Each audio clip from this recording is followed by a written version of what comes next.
Shalom. Om Swastiastu. Namo Buddhaya. Salam kebajikan. Rahayu. Assalamualaikum. Dan salam sejahtera untuk kita semua. Salam sehat dan salam bahagia. Terima kasih kepada Ibu Kepala yang telah memfasilitasi kami. Saya atas nama Yudita Benvini dan juga rekan saya Yuliana Darwina Roslitalan mengucapkan terima kasih sebanyak-banyaknya untuk rekan-rekan guru yang telah meluangkan waktu untuk mengikuti sosialisasi kami pada sore hari ini. Dan sosialisasi kami pada sore hari ini yaitu tentang budaya positif. Dan sebelum memulai kegiatan ini, saya mempersilahkan Ibu Kepala untuk membuka kegiatan kami. Waktu dan kesempatan saya berikan.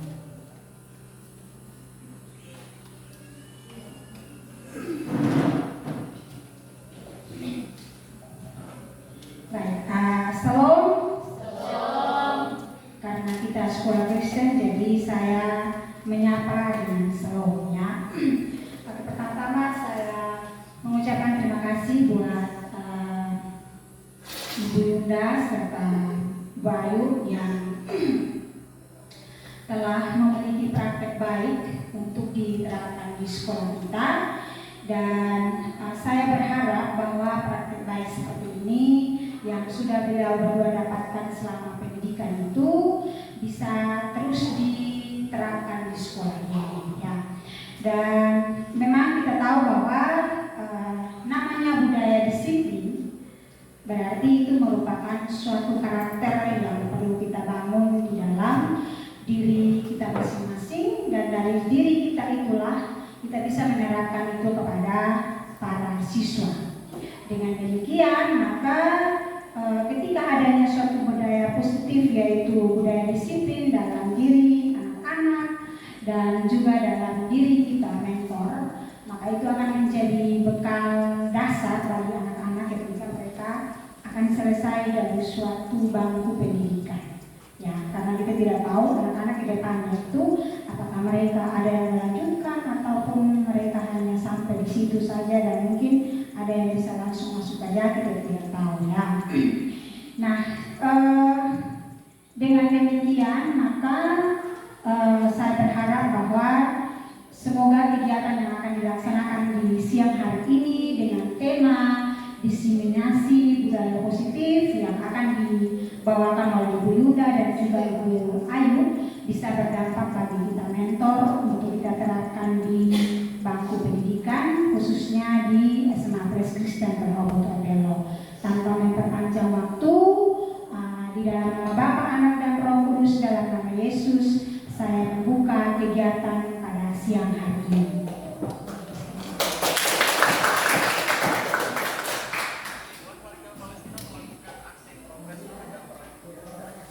Baik, terima kasih kepada Ibu Kepala SMA Pres Kristen Rehoboth Obelo yang telah membuka kegiatan kami pada sore hari ini.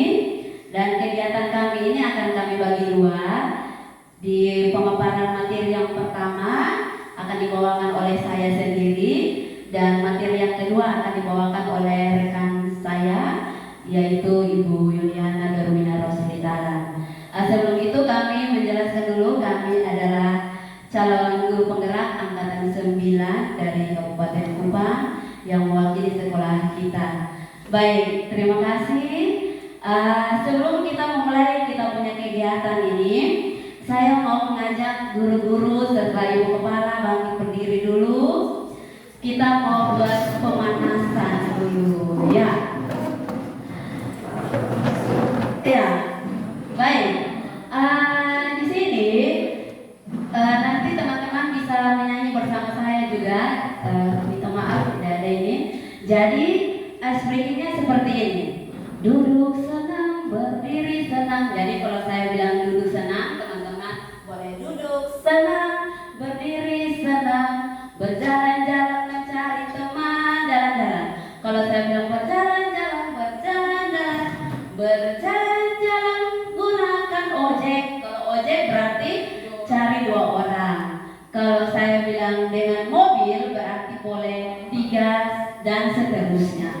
Paham? Oke, kalau begitu kita mulai ya. Oke. Konsentrasi. 1, 2, 3. Duduk senang, berdiri senang, berjalan-jalan mencari teman, berjalan-jalan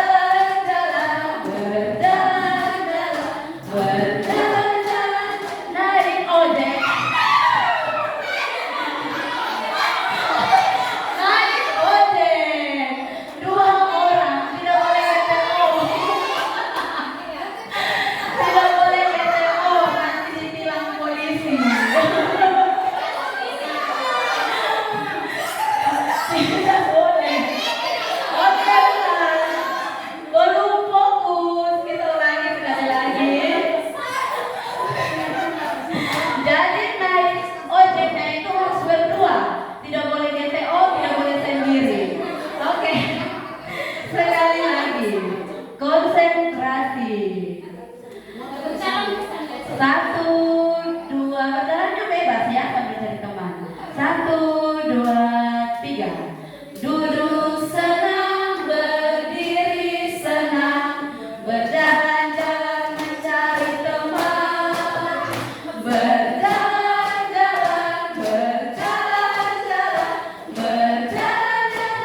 naik mobil.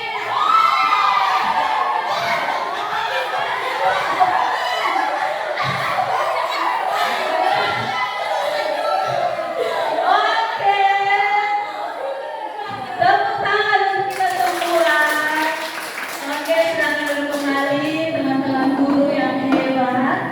Jadi kami CGP itu punya satu salam, yaitu salam bahagia. Jadi salam bahagia untuk kita semua. Tadi semuanya sudah bisa mempraktekkan springing dengan baik, artinya sudah siap mengikuti materi kita hari ini. Oke?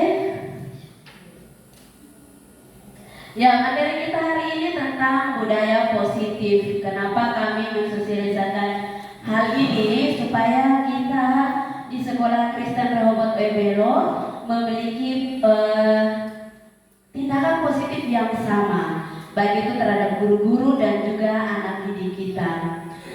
Sebelum kita masuk dalam materi, ada beberapa pertanyaan pemantik di slide yang sudah dipaparkan. Teman-teman setuju atau tidak? Kalau bilang tidak. Kalau ya. Yang pertama, pemberian hukuman dapat mendisiplinkan siswa. Setuju? Setuju. Oke, ada yang tidak, Kak? Oke, kedua, pemberian hadiah atau reward bisa memotivasi siswa. Setuju atau tidak? Setuju. Oke, lanjut. Guru bisa mengontrol peserta didik. Setuju? Setuju.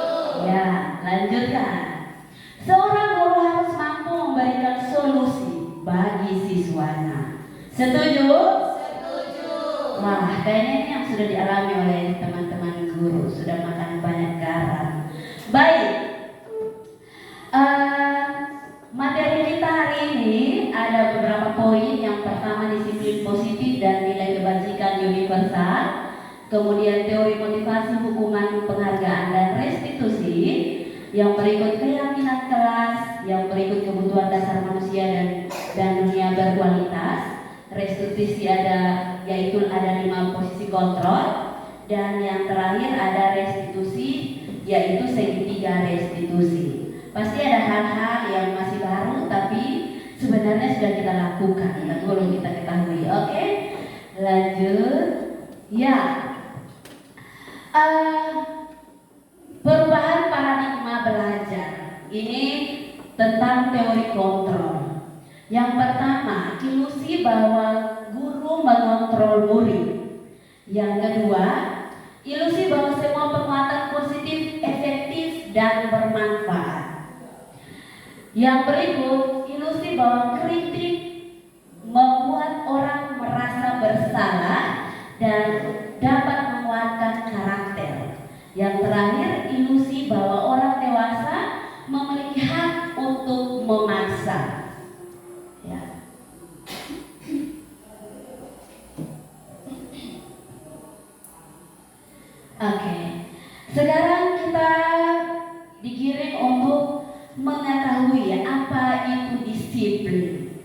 Ya, yang kita tahu bersama bahwa kalau disiplin itu sama dengan mematuhi segala aturan ya mungkin ya.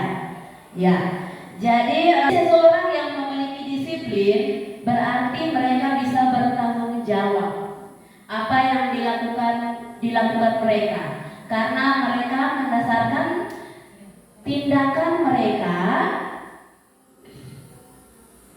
pada nilai-nilai kebajikan.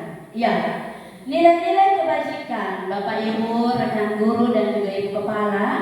Kalau nilai kebajikan universal itu sebenarnya nilai yang sudah ada dari zaman nenek moyang kita. Berbicara tentang nilai berarti hal-hal baik dalam kita punya kehidupan yang berkaitan dengan nilai positif.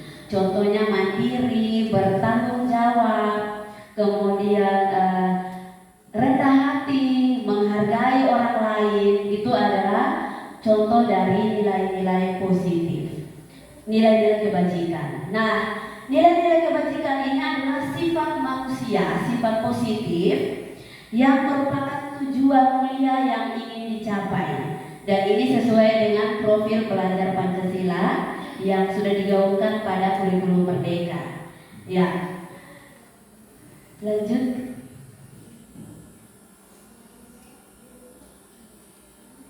Ya, seperti tadi yang saya katakan bahwa nilai kebajikan universal itu adalah nilai kebaikan yang secara umum yang bisa menghasilkan manusia menjadi baik. Misalnya seperti tadi, mandiri, menghargai orang lain, saling menghormati, kemudian taat, kemudian ya menghargai tadi disiplin, bertanggung jawab. Seperti itu nilai kebajikan yang harus dimiliki oleh setiap insan manusia. Lanjut.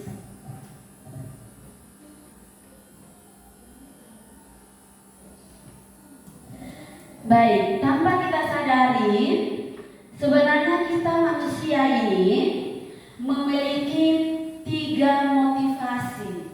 Motivasi yang ada dalam kita punya diri saat kita berperilaku. Ada keinginan yang ada dalam diri, baik guru maupun murid, pasti ada.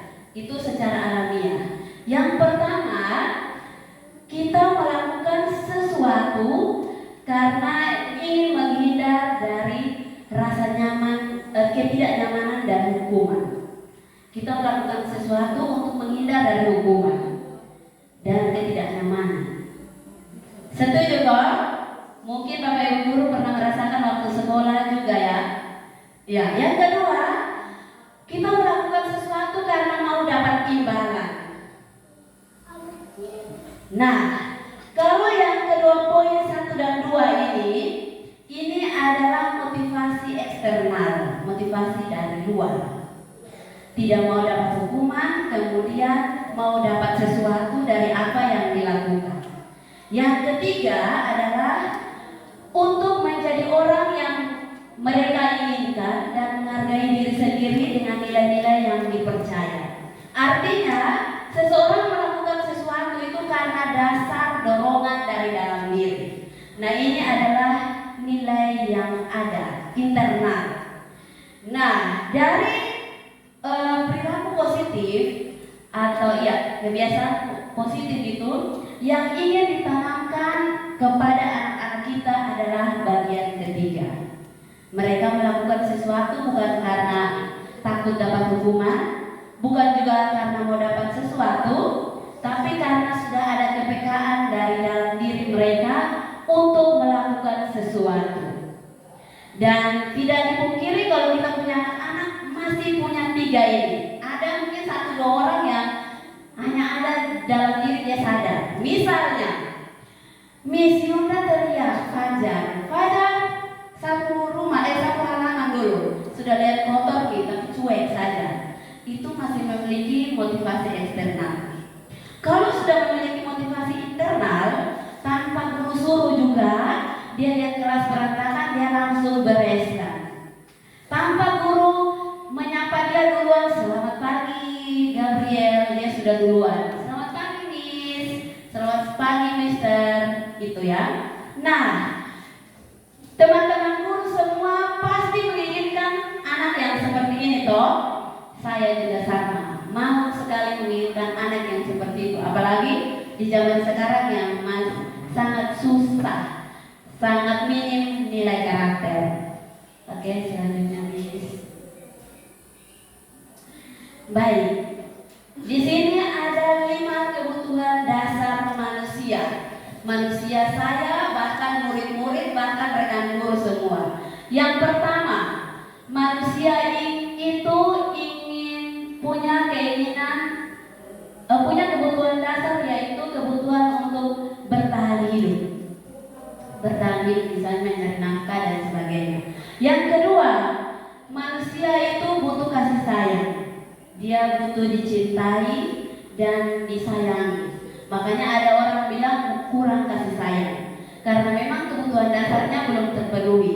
Tidak disayang mungkin oleh keluarga, tidak mendapat keutuhan kasih sayang oleh teman dan sebagainya. Selanjutnya, manusia juga butuh kesenangan. Dia butuh senang. Selanjutnya, manusia butuh bebas. Makanya terkadang ada anak-anak yang kalau terlalu dikekang, mereka melawan. Selanjutnya lagi ada penguasaan. Artinya mereka mau diakui. Kalau wow, saya hebat, butuh dipuji. Kamu luar biasa. Oke. Baik.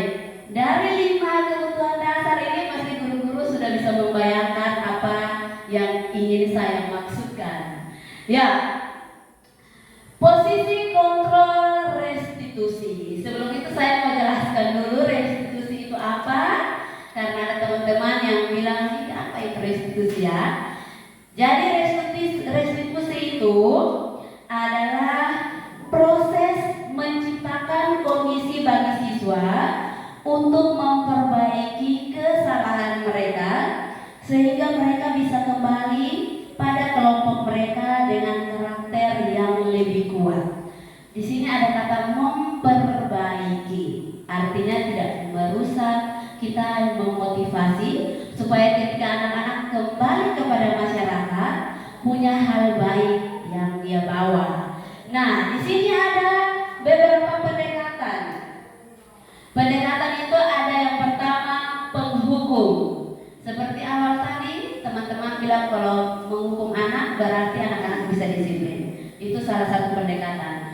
Yang kedua, membuat orang merasa bersalah. Oke, dari awal dulu penghukum. Kalau penghukum ini kita melakukan pendekatan kepada siswa-siswa, itu ciri-cirinya kita menunjuk kemudian kasar kepada anak-anak. Contohnya, berani kamu tidak ikut aturan, saya tampar kamu nanti. Itu penghukum. Dan anak-anak mesti melakukan apa yang guru suruh. Yang kedua, membuat orang merasa bersalah. Contoh, saya kecewa dengan kamu. Sudah saya katakan berulang kali, masih saja buat seperti itu. Saya tidak percaya lagi dengan kamu. Sepertinya saya cukup mempercayai kamu.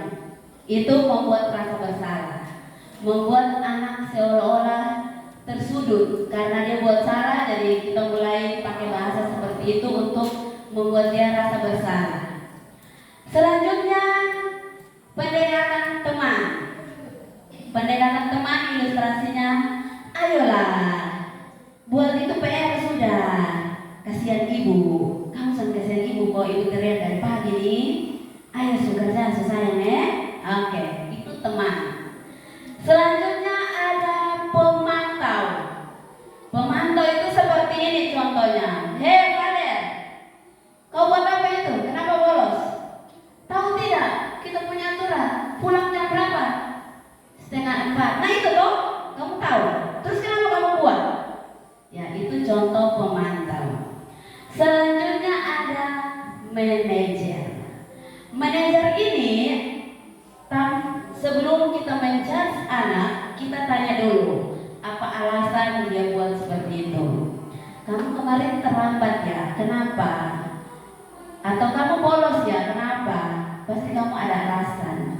Kemudian tidak sampai di situ saja. Mulai besok, kira-kira apa yang mau kamu lakukan supaya jangan bolos lagi? Itu adalah bagian manajer. Baik. Dari ke 1, 2, 3, 4, 5 posisi kontrol ini, dari semua teman guru nih, kira-kira teman-teman di posisi yang mana? Ayo, Miss Noni mungkin di bagian mana, Miss Noni? Ada di teman, ada di pembuku. Oke, teman dengan penghukum. Tepuk tangan dulu untuk Miss Noni. Baik, Miss Yunita mungkin ada di posisi mana, Miss Noni? Jujur saja. Teman dengan pemantau. Iya. Ada lagi kok yang lain kak? Miss Fenty mungkin ada di bagian mana? Oh.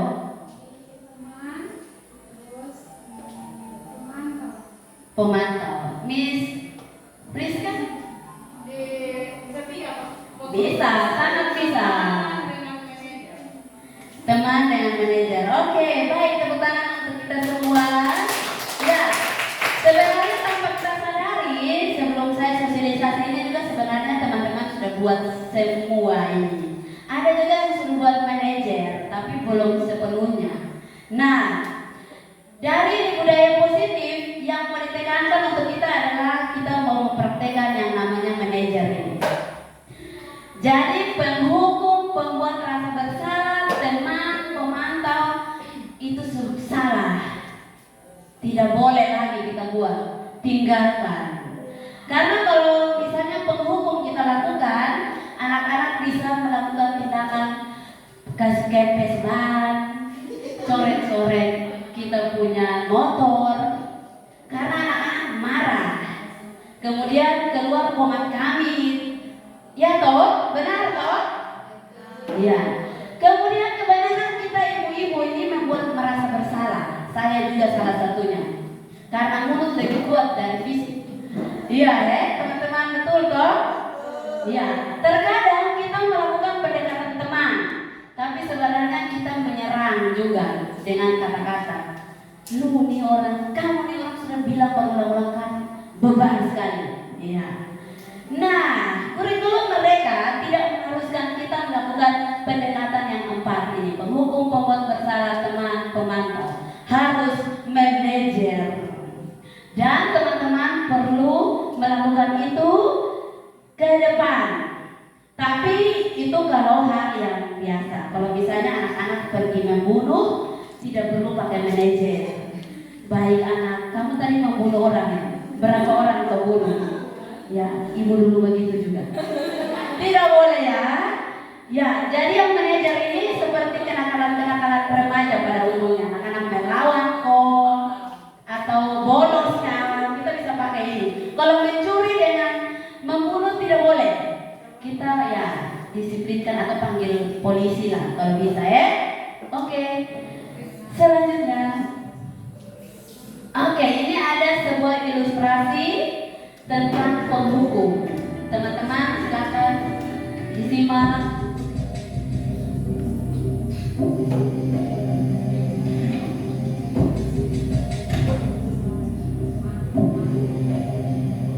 Nan,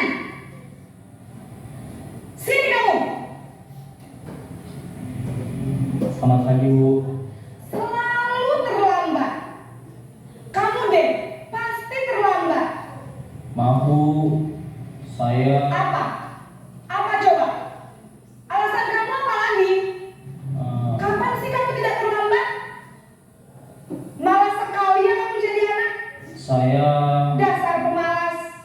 Gak kapok-kapok sih kamu. Sudah berapa kali terlambat?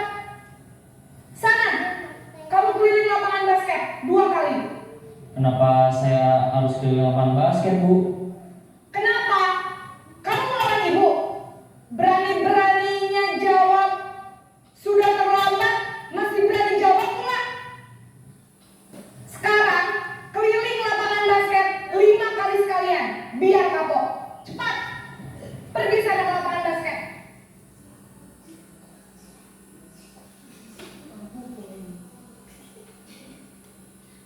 Ya. Sudah nonton kah ilustrasi tadi? Sudah, apakah sering dilakukan oleh guru-guru? Sering ya. Apalagi suara semelengking. Sekolah rasa-rasa ini atap-atap mau tercabut. Ya, jadi penghukum itu ciri-cirinya nada suara tinggi, bahasa tubuh, mata melotot, jari tunjuk-tunjuk, dan menghardik.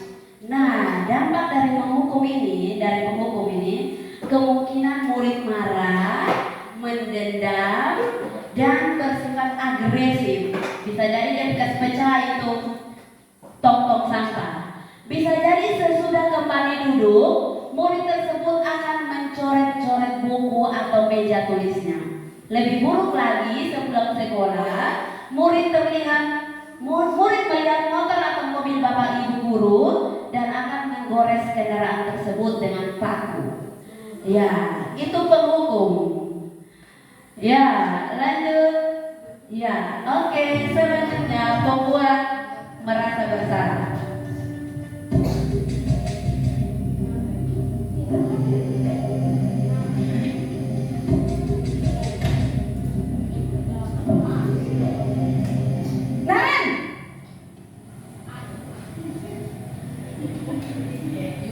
Selamat pagi Bu. Naren, kamu kenapa terlambat lagi, nak? Ya Tuhan, Naren, kamu senang ya bikin ibu susah ya? Kalau kamu terlambat lagi, nanti ibu yang ditegur bapak kepala sekolah, nak. Disangka ibu tidak bisa membina kamu. Duh, gimana ini? Maaf Bu. Duh, Gusti Naren, kamu suka ya kalau ibu ditegur bapak kepala sekolah? Terus, sekarang ibu harus tulis apa yang di buku absen? Ini kamu sudah sering terlambat loh. Ibu harus apa coba? Maaf Bu. Maaf sekali. Ya sudah, lain kali jangan bikin ibu susah lagi ya nak ya. Ibu tidak akan kuat lagi kalau kamu begini terus. Bisa jantungan kalau ibu tegur bapak kepala sekolah. Sana cepat ke kelas. Maaf ya Bu. Maaf sekali. Ya, itu pembuat merasa bersalah. Siapa di sini kira-kira yang mempraktikkan hal tersebut? Ya, oke. Jadi kalau pembuat merasa bersalah itu pada posisi ini biasanya guru akan bersuara lebih lembut. Pembuat merasa bersalah akan menggunakan keheningan yang membuat orang lain merasa tidak nyaman, bersalah atau rendah diri. Dampaknya pada murid akan merasa bersalah dalam mengecewakan ibu atau bapak gurunya. Murid akan merasa menjadi orang yang gagal dan tidak sanggup membahagiakan orang lain. Kadang-kala sikap seperti ini lebih berbahaya dari sikap penghukum, karena emosi akan tertanam rapat di dalam murid menahan perasaan. Ya, jadi kalau penghukum tadi, anak sudah melampiaskan, pergi ke kempes ibu guru punya bahan, kemudian selesai. Tapi kalau pembuat merasa bersalah, anak-anak menyerahkan diri dan itu disimpan di dalam dia punya hati. Oke, selanjutnya posisi teman.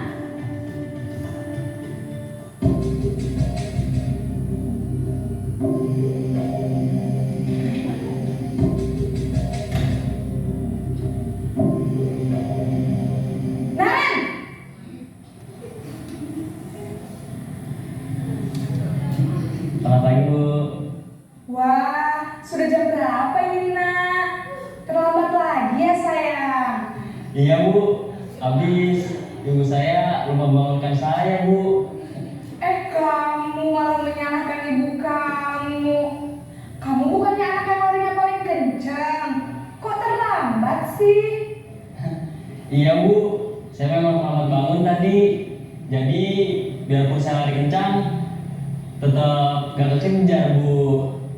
Ya sudah sana. Nanti lain kali larinya lebih kencang lagi ya. Biar gak terlambat lagi. Bikin seneng ibu. Bisa lah, Bu.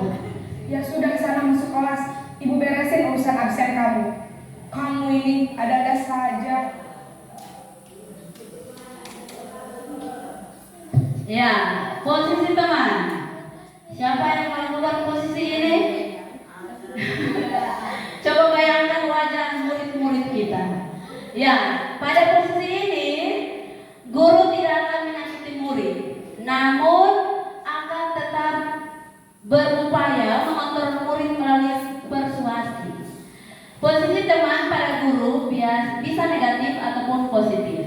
Positif di sini berupa hubungan baik yang terjalin antara guru dan murid.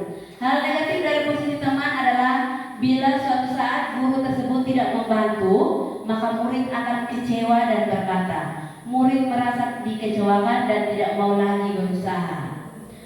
Nah, dampaknya bagi murid akan merasa senang dan akrab dengan guru. Ini termasuk dampak yang positif. Hanya saja di sisi negatif, murid menjadi tergantung pada guru tersebut. Bila ada masalah, dia merasa bisa mengandalkan guru tersebut untuk membantunya. Jadi posisi teman ini membuat murid tidak mandiri, karena dia merasa ada orang lain yang bisa ia andalkan. Oke, selanjutnya posisi pemantau.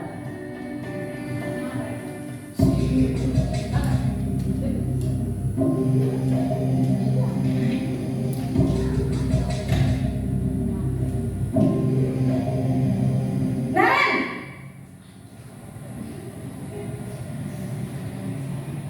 Selamat pagi, Bu. Naren, apa peraturan sekolah kita tentang jam berapa kita harus masuk sekolah, Nak? Kita harus di sekolah jam 7, Bu. Iya betul, sekarang sudah jam 7.20. Naren sudah tahu konsekuensinya jika terlambat hadir. Paham, Bu. Saya harus tinggal kelas pas jam istirahat selama 20 menit. Iya benar, konsekuensinya demikian. Jadi nanti jam 9.30 pas istirahat, kamu harus tinggal di kelas, kerjakan tugas tambahan untuk ketertinggalan kamu, ya? Baik, Bu.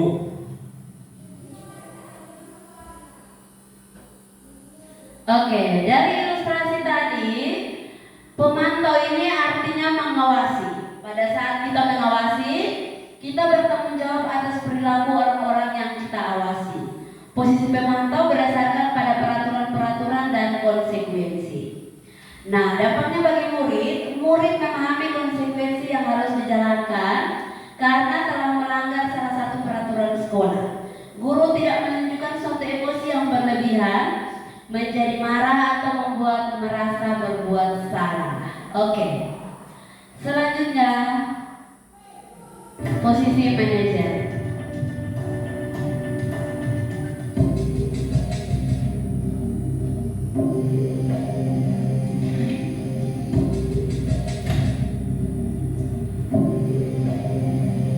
Naren!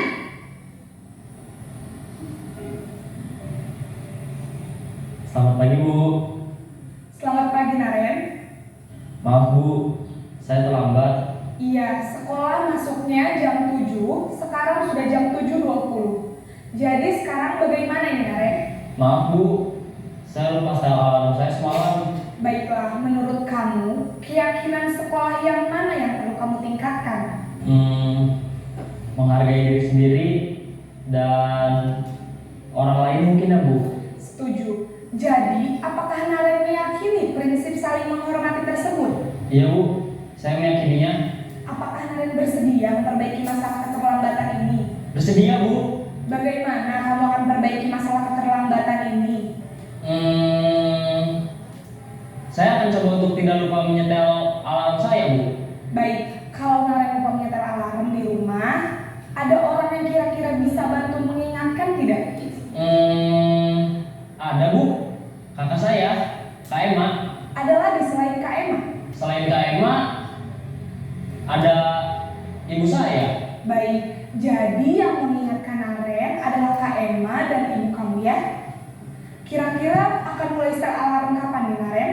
Setelah pulang sekolah, akan segera saya lakukan. Baik, jadi Naren akan setel alarm untuk bangun besok pagi dan akan diingatkan oleh kakak dan ibunda Naren ya. Ada lagi yang mungkin perlu dilakukan Naren agar tidak terlambat bangun lagi? Tidak ada, Bu.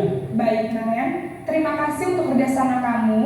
Sekarang kamu perlu kembali ke kelas untuk belajar. Baik, Bu. Terima kasih. Ya, posisi terakhir yaitu posisi manajer adalah posisi di mana guru berbuat sesuatu bersama dengan murid, mempersilahkan murid mempertanggungjawabkan perilakunya, mendukung murid agar dapat menemukan solusi atas permasalahannya sendiri. Fokus Anda pada murid, bukan untuk membahagiakan guru atau orang tua. Murid sudah mengetahui adanya suatu masalah dan sesuatu perlu terjadi. Guru akan mengembalikan tanggung jawab pada murid untuk mencari jalan keluar permasalahannya, tentu dengan bimbingan guru. Nah, posisi kontrol yang harus diterapkan oleh teman-teman semua adalah posisi manajer. Apakah pernah teman-teman melakukan posisi ini pada anak-anak? Pernahkah? Oke, berarti sangat bagus. Sudah pernah. Nah, percayalah ketika kita melakukan posisi manajer ini, kita punya ban motor pasti tidak akan pecah lagi. Jadi, mari kita melakukan posisi manajer ini secara bersama-sama. Jangan kalau anak berbuat salah kita torter dia, tanya dulu alasannya kenapa dia bisa begitu. Kemudian kasih dia kesempatan untuk bertanggung jawab atas dia punya kesalahan. Kasih dia kesempatan untuk cari solusi sendiri. Ya pastinya dengan bantuan guru juga. Perlahan kita mulai menerapkannya untuk anak-anak kita. Dan posisi manajer ini membantu anak untuk bertanggung jawab, tidak lari dari masalah yang dia buat. Ya, bisa kok ibu-ibu guru sekalian? Bisa. Ya, ada ibu kepala di sini. Nanti ibu kepala bisa lihat kita melakukan pendekatan mungkin Senin, Fader atau Fajar terlambat kita sudah bisa. Fader, kenapa terlambat nak? Sudah jam berapa ini nak? Meskipun tidak sesuai dengan budaya kita yang harus kasar, tapi marilah kita menerapkan itu ya. Setuju? Setuju. Biar kesabaran kita tidak setipis tisu lagi, tapi akan tebal. Oke, baik. Senyum dulu untuk kita semua. Iya, baik. Oke, semua bantu berdiri dulu. Kita mau tepuk semangat sebelum lanjut materi kedua. Oke, 1, 2, 3. Tepuk semangat. Semangat. Semangat. Oke, pertama dulu kita semua silakan duduk kembali. Baik, selanjutnya materi kedua saya persilakan kepada teman saya Yuliana Darwinatalan. Oke, sebelum itu mungkin guru-guru mau bertanya mengenai posisi manajer tadi, apakah berat? Semoga bisa ya. Iya, jadi tidak harus seutuhnya juga tidak apa-apa, kita manusia biasa, tapi setidaknya budaya positif ini kita terapkan. Jadi mulai hari Senin terapkan sudah di SD, SMP, SMA. Ya, bisa? Siap, bisa ya. Oke. Tidak ada yang mau bertanya? Oke, dari Ibu Kepala. Silakan Ibu Kepala. Baik, terima kasih banyak untuk kesempatan diberikan dan materi yang sangat luar biasa. Ini merupakan suatu ilmu baru bagi kami semua di sini, termasuk saya juga. Karena dari beberapa fungsi kontrol yang ada itu, saya melihat bahwa terkadang saya juga termasuk salah satunya di dalamnya yang melakukan semua fungsi kontrol dengan anak. Kadang di tahap manajerial, kadang juga di tahap teman, dan juga kadang juga di tahap penghukuman, ya seperti itu. Nah, namun yang menjadi pertanyaan saya di sini, Miss Ayu, apakah dari kelima fungsi kontrol yang ada pada saya, dari kelima fungsi kontrol yang tadi itu, bisa tidak kalau saya melakukan duanya? Yang pertama itu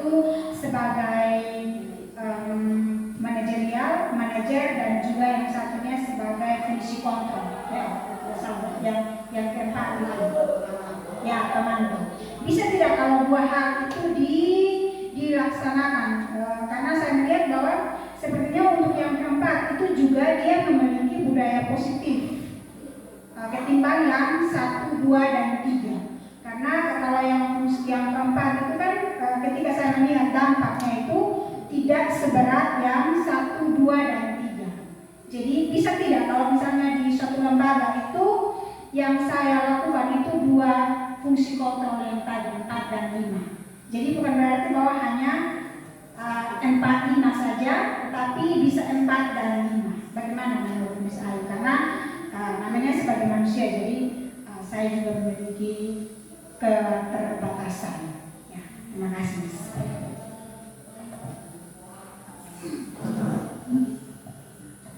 Baik, terima kasih untuk Ibu Kepala yang sangat luar biasa pertanyaannya.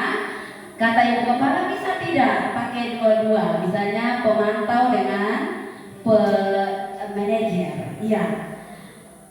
Iya, sebenarnya bisa-bisa saja, tapi kalau pemantau tadi kita tidak membentuk siswa jadi bertanggung jawab. Nah, kalau manajer ini anak-anak punya solusi sendiri. Ketika dia buat masalah, dia tidak lari dari dia punya masalah, tapi kita berikan dia kesempatan untuk bertanggung jawab. Nah, ini nilai kebajikan universal yang mau ditekankan itu adalah bertanggung jawab, rasa tanggung jawab.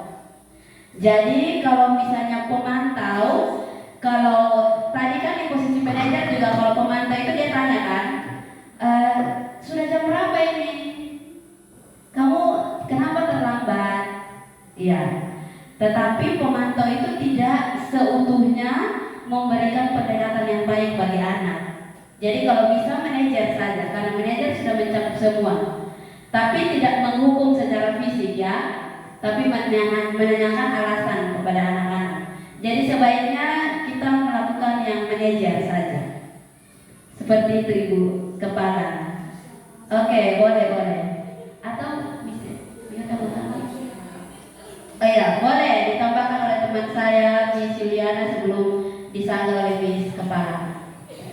Baik, terima kasih atas kesempatan yang diberikan Ibu Kepala Sekolah. Pertanyaan yang luar biasa sekali berkaitan dengan posisi pemantau dan manajer. Jadi di dalam posisi manajer itu sudah mencakup di dalamnya tahapan memantau peraturan yang ada. Tetapi di dalam proses pemantauan, posisi kita sebagai pemantau ada konsekuensi dari pelanggaran aturan yang dilakukan oleh peserta didik. Tapi ketika kita mengambil posisi sebagai manajer, maka mereka melakukannya itu motivasi tadi sudah dibahas, ada 3 motivasi. Jadi motivasi mereka untuk melakukan sesuatu hal yang benar itu timbul dari dalam dirinya karena mereka tahu di dalam peraturan itu ada nilai kebaikan yang mereka yakini di dalam hidup mereka untuk membentuk diri mereka itu menjadi lebih baik. Jadi di dalam posisi manajer kita bisa membentuk kebiasaan agar nilai dalam diri, nilai kebajikan di dalam diri peserta didik itu bisa tumbuh dengan baik. Jadi mereka itu tidak dikontrol oleh faktor eksternal peraturannya, tapi mereka mengontrol diri mereka sendiri karena nilai diri yang tertanam di dalam diri mereka. Mungkin dari saya seperti itu. Ibu Kepala mau menambahkan? Saya dulu saja ya. Terima kasih untuk penjelasannya. Memang saya paham. Cuman di sini teman-teman saya mau tanya ini pertanyaan lanjutan. Misalnya nih fungsi kontrol manajernya sudah jalan nih. Karena kan ini yang kita sering, bukan kita ya, tapi saya sering alami dalam pengalaman yang saya alami selama ini itu kalau misalnya kita sudah mengontrol dia secara manajer, tetapi fungsi kontrol yang kita berikan itu malahan disalahartikan oleh anak-anak. Ya, apakah kita tetap melakukan fungsi kontrol itu atau fungsi kontrol yang manajer itu bisa kita kembalikan ke fungsi kontrol yang pertama yaitu penghukuman. Karena begini teman-teman, karena setiap sekolah itu punya aturan tersendiri, ya, punya aturan tersendiri dan kita tahu bahwa untuk aturan sekolah itu diadakan supaya adanya satu tujuan, satu visi dan misi yang sama untuk semua warga sekolah. Nah, kalau misalnya fungsi manajernya, kontrol manajernya sudah jalan tetapi si anak ini tidak ada perubahan, apakah saya bisa mengambil tindakan yang lebih keras dari manajer tadi atau bagaimana solusinya? Ya, seperti itu. Karena yang selama ini yang saya alami itu kebanyakan itu menggunakan fungsi kontrol yang pertama, yaitu penghukuman. Kemudian yang mungkin dari 100% itu sekitar 50% atau 60% itu yang menggunakan fungsi kontrol teman, kemudian fungsi kontrol yang satunya apa ya? Pemantau, seperti itu. Jadi mohon penjelasannya karena terus terang ini adalah hal yang baru buat kami sebagai pendidik di zaman sekarang. Terima kasih. Baik, terima kasih untuk Ibu Kepala yang sudah memberikan pertanyaan lanjutan yang sangat luar biasa. Nah, pertanyaan Ibu Kepala ini sebenarnya ada terangkum di materi kedua yang nanti Ibu Yuliana sampaikan. Nah, tadi seperti Ibu Kepala sampaikan tadi bahwa bisa tidak kalau misalnya anak-anak sudah tidak paham lagi saya pakai penghukum. Nah, sebenarnya di bagian manajer ini nanti kita punya yang namanya keyakinan kelas itu yang akan disepakati oleh kita punya anak-anak sendiri. Kalau dulu kita guru-guru yang buat aturan, anak-anak harus ikut. Kalau ini nanti kita akan buatkan yang namanya keyakinan kelas, itu anak-anak yang buat sendiri. Kemudian dia buat sendiri, dia tahu konsekuensi apa yang dia buat kalau misalnya dia langgar. Nah, dari keyakinan-keyakinan kelas itu yang nanti kita bisa rujuk kalau misalnya kita pakai pendekatan manajer itu. Ya, jadi nanti kalau misalnya anak-anak sudah membuat keyakinan kelas, beda dengan peraturan kelas. Kalau keyakinan kelas, anak-anak yang buat sendiri, guru-guru hanya memantau. Jadi mereka tahu, oh ini yang disepakati, dia tidak boleh buat. Seperti itu ya teman-teman. Nanti selanjutnya itu akan dijelaskan lebih detail di sesinya Miss Yunda. Dan mungkin kalau misalnya Ibu Kepala menemukan lagi ganjalan, boleh ditanyakan lagi. Oke, terima kasih. Mungkin ada lagi dari teman-teman. Baik, tidak ada, saya persilakan kepada Miss Yunda.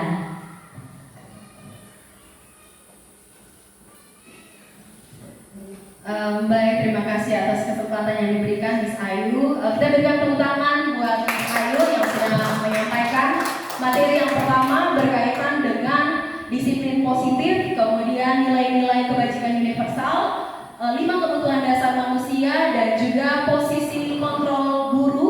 Ada 5 posisi kontrol guru. Nah, di materi yang kedua saya melanjutkan materi yang telah disampaikan Miss Ayu berkaitan dengan pembentukan budaya positif yang ada di sekolah, sekaligus dari materi ini juga bisa menjawab pertanyaan dari Ibu Kepala. Kira-kira ketika kita, guru, menjalankan posisi kontrol kita sebagai manajer, dalam pelaksanaannya kita sudah lakukan itu, tetapi ada beberapa saat ketika anak murid itu tetap tidak bisa melakukan sesuatu hal baik yang kita harapkan, apakah kita boleh kembali ke posisi penghukum? Nah, berkaitan dengan pertanyaannya Ibu Selvi, Ibu Kepala Sekolah, yang saya mau bagikan kepada kita, yang menjadi landasan agar ketika kita mengontrol anak dari posisi kontrol guru sebagai manajer, ada hal dasar yang harus kita sepakati terlebih dahulu dengan anak sebelum kita melakukan kontrol kita sebagai manajer, yaitu kita melakukan keyakinan kelas. Tadi Miss Ayu sudah katakan bahwa ada 3 posisi kontrol, 3 motivasi manusia untuk melakukan suatu tindakan. Ada 2 motivasi eksternal, dia menghindari dari aturan dan juga dia mau mendapatkan penghargaan. Tetapi kalau misalnya dia hanya mau menghindari dari hukuman dan mendapatkan penghargaan, dalam beberapa waktu dia akan sadar dan dia akan kembali melakukan hal itu. Nah, diharapkan ketika kita mau membudayakan budaya positif di sekolah kita, kita harus membiasakan membangun nilai-nilai positif atau motivasi intrinsik yang ada di dalam diri. Nah, bagaimana cara kita membangun motivasi intrinsik ini? Yaitu dengan kita menanamkan nilai-nilai kebajikan di dalam diri anak-anak itu sendiri. Jadi ketika mereka melakukan sesuatu tindakan atau misalnya sesuatu yang bertentangan, mereka tahu itu nilai dirinya. Dia tidak mau melanggar itu. Nilai kebaikan yang dia ingin menjadi seperti pribadi seperti apa yang dia inginkan. Sehingga ketika dia melakukan suatu pelanggaran, dia akan sadar motivasinya dari dalam diri. Dia tidak mau karena itu bertentangan dengan nilai kebaikan yang ada di dalam dirinya. Nah, sebagai guru yang perlu kita ketahui bahwa anak-anak menampilkan sesuatu yang bertentangan, yang kita rasa bertentangan, itu hanya sebagian kecil dari karakter anak-anak, hanya 12% saja. Tetapi ada di dalam diri anak-anak ada kotak hitam, itu berkaitan dengan soft skill karakter mereka, ada 80%. Tugas kita sebagai guru yaitu membentuk anak, membiasakan anak untuk bisa menggali kotak hitam itu agar bisa timbul di dalam diri anak-anak yang bisa bermanfaat untuk dirinya ataupun orang-orang yang ada di sekitarnya. Bagaimana cara pembiasaan kita? Kita bisa lakukan dengan membuat keyakinan kelas. Untuk itu sebelumnya kita harus tahu dulu apa itu keyakinan kelas. Nah, keyakinan kelas itu adalah nilai-nilai kebajikan atau prinsip-prinsip universal yang tadi Ibu Ayu telah jelaskan, nilai-nilai kebajikan universal lepas dari perbedaan agama, suku, negara, bahasa. Menurut dosen pada tahun 1998, suatu keyakinan itu akan lebih memotivasi seseorang dari dalam atau intrinsik, motivasi intrinsik dari seseorang, diri seseorang. Nah, seseorang itu akan lebih bersemangat untuk menjalankan keyakinan daripada hanya sekedar mengikuti peraturan-peraturan itu. Jadi di dalam keyakinan kelas itu kita membangun nilai-nilai positif yang sudah disepakati secara lepas dari perbedaan agama, perbedaan suku dan bahasa. Kita punya keyakinan yang sama. Misalnya yang tadi saya katakan, nilai kebaikan, toleransi, jujur dan lain sebagainya. Nah, poin yang berikutnya kira-kira mengapa keyakinan kelas? Mengapa tidak peraturan kelas? Pada keyakinan kelas itu menekankan pada keyakinan seseorang akan lebih memotivasi seseorang dari dalam. Jadi seseorang akan lebih tergerak dan bersemangat untuk menjalankan keyakinannya daripada hanya sekedar mengikuti serangkaian peraturan tertulis tanpa makna. Jadi biasa peraturan itu orang biasa bilang dibuat untuk dilanggar. Karena ada peraturan artinya dibuat untuk dilanggar. Kalau misalnya tidak dilanggar, apa gunanya peraturan? Iya kan? Oke. Nah, kalau misalnya keyakinan kelas dilakukan untuk membangun motivasi intrinsik. Nah, murid-murid pun demikian. Sama seperti manusia awam yang lainnya, murid-murid pun juga demikian ya. Mereka perlu mendengarkan dan memahami arti sesungguhnya tentang peraturan-peraturan yang diberikan. Apa nilai-nilai kebajikan di balik peraturan tersebut? Apa tujuan utama dan menjadi titik tertarik atau takut sehingga hanya sekedar mengikuti serangkaian peraturan-peraturan yang mengatur mereka tanpa memahami tujuan mulianya. Jadi biasanya kita di sekolah-sekolah ataupun di kelas, misalnya di sekolah sudah ada aturannya, tapi murid itu tidak paham aturan-aturan yang ini maknanya untuk apa. Memang untuk mendisiplinkan, tetapi dia tidak paham motivasi untuk dirinya, membentuk dirinya itu seperti apa. Biasanya dia hanya tahu itu kalimat peraturan. Sama juga di kelas. Di kelas ketika awal semester guru-guru datang dan memberikan kontrak mata pelajaran. Kalau mata pelajaran kimia misalnya atau mata pelajaran bahasa Inggris, hadirnya harus 15 menit sebelum waktu dan sebagainya. Tidak boleh beribu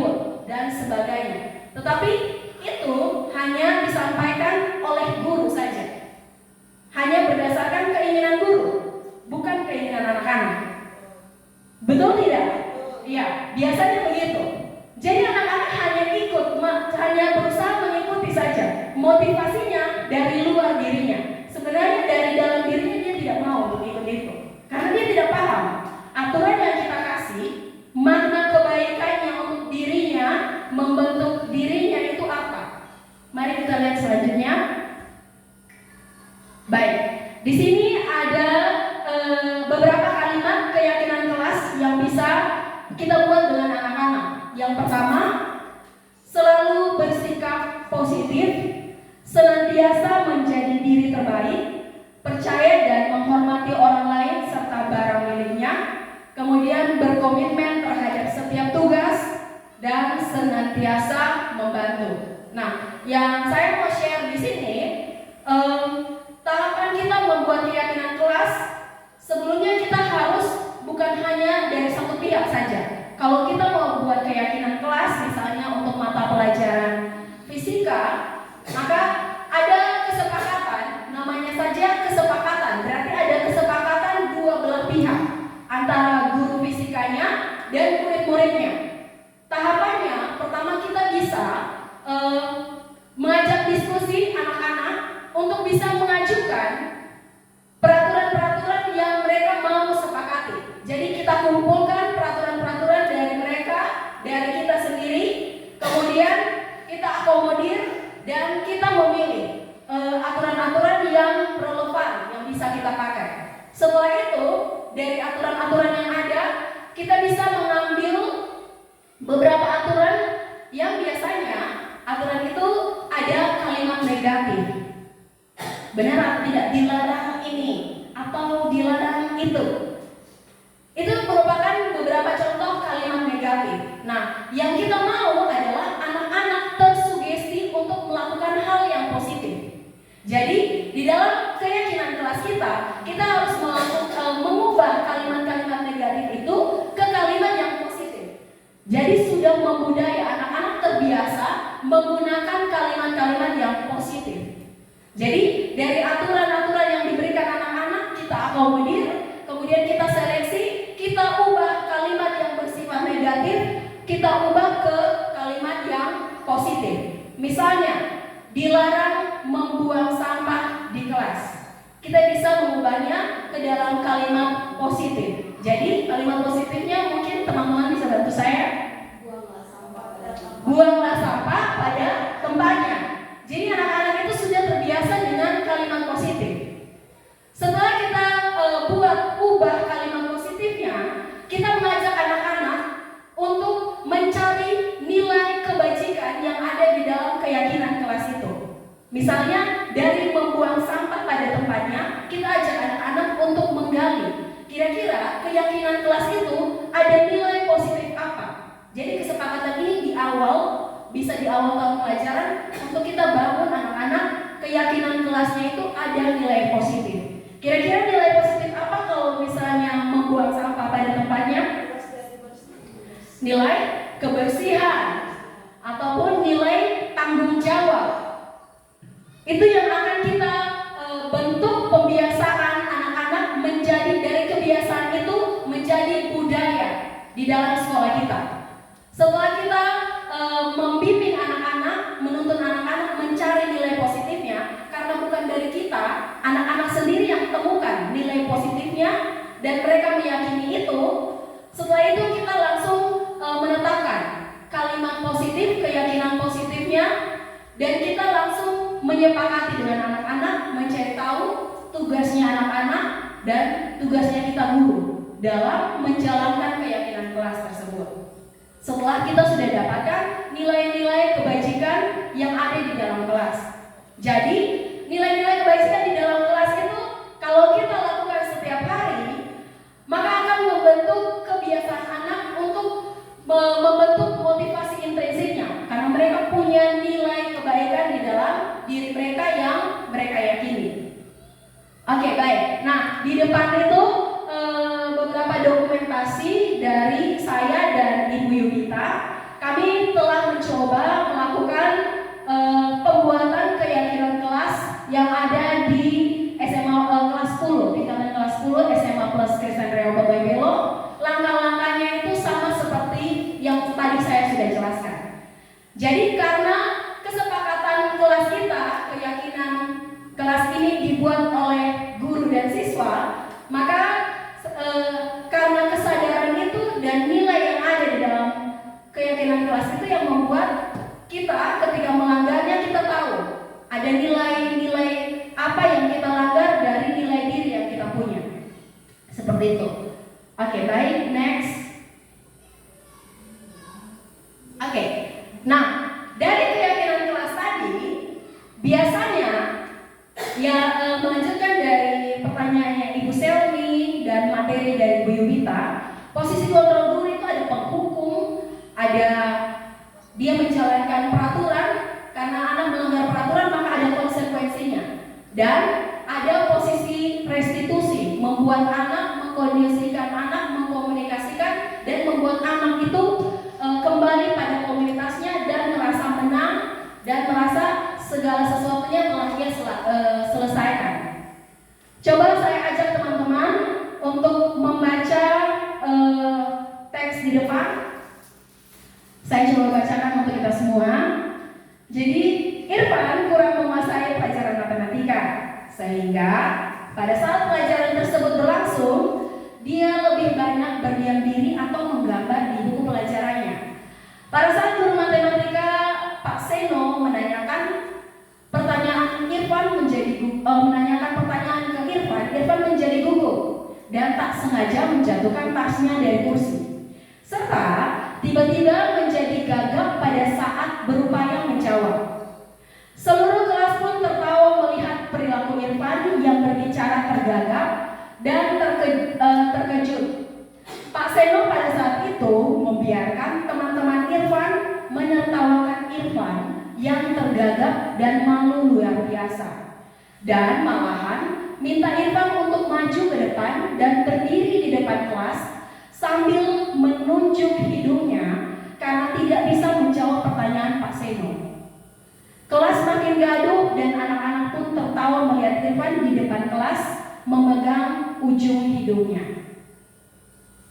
Saya ajak kita berefleksi, kira-kira mungkin ada sebagian dari teks ini yang kita lakukan di kelas kita. Oke, mari kita jawab pertanyaannya. Apakah Anda setuju dengan tindakan Pak Seno terhadap Irfan dan mengapa? Saya bisa minta kesediaan dari teman-teman. Kira-kira dari ilustrasi itu teman-teman setuju tindakan dari Pak Seno? Tidak. Oke, Ibu Windy, kira-kira kenapa Ibu Windy tidak setuju? Kalau menurut saya, sikapnya Pak Seno tidak mencerminkan menghargai sesama seperti itu. Menurut saya, biarpun Irfan itu statusnya siswa, tapi dia manusia seperti itu, dan tidak pantas seorang guru menampilkan perilaku yang kurang menghargai anak muridnya seperti itu. Baik, terima kasih Ibu Windy, luar biasa sekali, dan berikan tepuk tangan untuk Ibu Windy. Ya, jadi yang dilakukan Pak Seno itu kurang sesuai karena dia tidak mempunyai nilai menghargai walaupun sebagai murid, tetapi dia harus menghargai ya. Kemudian yang kedua, menurut Anda tindakan Pak Seno terhadap Irfan adalah sebuah hukuman atau sebuah konsekuensi? Dan mengapa? Kira-kira dari ilustrasi di depan itu, apakah Pak Seno sedang melakukan sebuah hukuman atau sebuah konsekuensi? Dan mengapa? Mungkin ada yang bisa membantu saya. Tidak ada yang benar dan tidak ada yang salah. Mungkin ada yang bisa membantu saya. Menurut Miss Fenty, Pak Seno ini sedang melakukan sebuah hukuman atau konsekuensi? Konsekuensi. Menurut saya, Pak Seno sedang melakukan konsekuensi karena Irfan tidak bisa menjawab pertanyaan yang diberikan oleh Pak Seno. Oke, baik. Terima kasih Miss Fenty. Kata Miss Fenty itu sebagai konsekuensi karena diberikan pertanyaan tapi tidak bisa dijawab. Mungkin ada punya pendapat berbeda dengan Miss Fenty. Nanti kita lihat bersama apa itu hukuman, apa itu konsekuensi. Ada yang punya pendapat berbeda dengan Miss Fenty? Sama? Oke, Ibu silakan. Baik, terima kasih Miss. Kalau bagi saya itu sebuah hukuman. Walaupun benar kita sebagai seorang guru memberikan pertanyaan tetapi siswa tidak bisa menjawab, namun sesungguhnya kita sudah tahu bahwa siswa tersebut itu tidak perhatian dengan materi kita, lalu kita tiba-tiba memberikan pertanyaan. Ya dengan sendirinya itu bukan konsekuensi.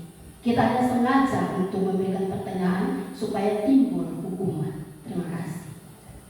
Baik, terima kasih Ibu. Kita berikan tepuk tangan untuk Ibu Melvin. Baik, jadi mari kita lihat bersama. Saya juga tidak bisa menjawabnya di sini. Mari kita lihat bersama perbedaan antara hukuman dan konsekuensi. Apakah yang dilakukan oleh Pak Seno itu sebagai hukuman atau konsekuensi? Nanti teman-teman yang menyimpulkannya sendiri. Kita lihat apa itu hukuman. Hukuman itu bersifat tidak terencana. Jadi langsung timbul secara tiba-tiba dan anak atau murid tidak tahu apa yang akan terjadi dan tidak dilibatkan. Hukuman bersifat hanya satu arah saja, dari pihak guru yang memberikan dan murid hanya menerima suatu hukuman tanpa melalui suatu kesepakatan. Kemudian atau pengarahan dari pihak guru, baik sebelum atau sesudahnya. Kemudian hukuman yang diberikan bisa berupa fisik maupun psikis. Murid atau anak disakiti oleh suatu perbuatan atau kata-kata. Jadi hukuman itu bersifat dadakan. Sebenarnya tidak ada kesepakatan antara guru dan siswa ketika dia melakukan ini, oh ini. Kemudian dia itu hanya bersifat satu pihak saja, hanya dari gurunya saja. Bentuknya itu berupa fisik dan psikis, berupa tindakan ataupun kata-kata yang bisa mengganggu fisik dan psikis dari peserta didik. Next kita lihat lagi di konsekuensi. Apa itu konsekuensi? Pasti tidak asing lagi kalau kita di sekolah itu berkaitan dengan hukuman, konsekuensi. Mari kita lihat, konsekuensi itu sudah terencana atau sudah disepakati, jadi sudah tahu. Kemudian sudah dibahas dan disetujui oleh murid dan guru. Umumnya bentuk-bentuk konsekuensi itu dibuat oleh pihak guru dan murid sudah mengetahui sebelumnya. Jadi sudah ada kesepakatan dalam konsekuensi, guru pun memberitahu sebelumnya. Jadi anak-anak tidak kaget lagi ketika konsekuensi itu diberikan kepada anak-anak. Kemudian konsekuensi akan diterima bila ada pelanggaran. Pada konsekuensi, murid tetap dibuat tidak nyaman untuk jangka waktu pendek. Konsekuensi biasanya diberikan berdasarkan suatu data yang umumnya dapat diukur. Misalnya, setelah 3 kali tugasnya tidak diselesaikan pada batas waktu yang diberikan, atau murid melakukan kegiatan di luar kegiatan pembelajaran, misalnya mengobrol, maka murid tersebut akan kehilangan waktu bermain. Kemudian harus menyelesaikan tugas karena ketinggalannya. Kemudian peraturan dan konsekuensi yang mengikuti ini sudah diketahui sebelumnya oleh murid dan sikap guru di sini senantiasa memonitor murid. Jadi di dalam konsekuensi itu sudah ada kesepakatan terlebih dahulu, tidak secara dadakan itu muncul. Nah, sekarang pertanyaan lanjutannya, kira-kira dari kejadiannya Pak Seno tadi pada pelajaran matematika, Pak Seno sudah melakukan apa? Hukuman. Karena anak itu tidak tahu apa yang terjadi ke depannya ketika dia melakukan kesalahan. Jadi langsung secara spontan tiba-tiba Pak Seno memberikan sanksinya. Seperti itu. Baik, kita lihat. Oke, saya mau memberikan pertanyaan ke teman-teman guru. Kira-kira mari kita berlatih untuk membedakan mana yang hukuman, mana yang konsekuensi. Tadi kita sudah tahu hukuman itu dadakan, konsekuensi itu sudah disepakati. Dari guru sudah diberitahu juga.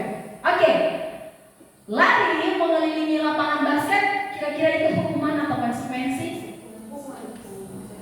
Oke, baik. Kalau Miss Wendy, Miss Intan. Menurut saya lari mengelilingi lapangan basket itu konsekuensi.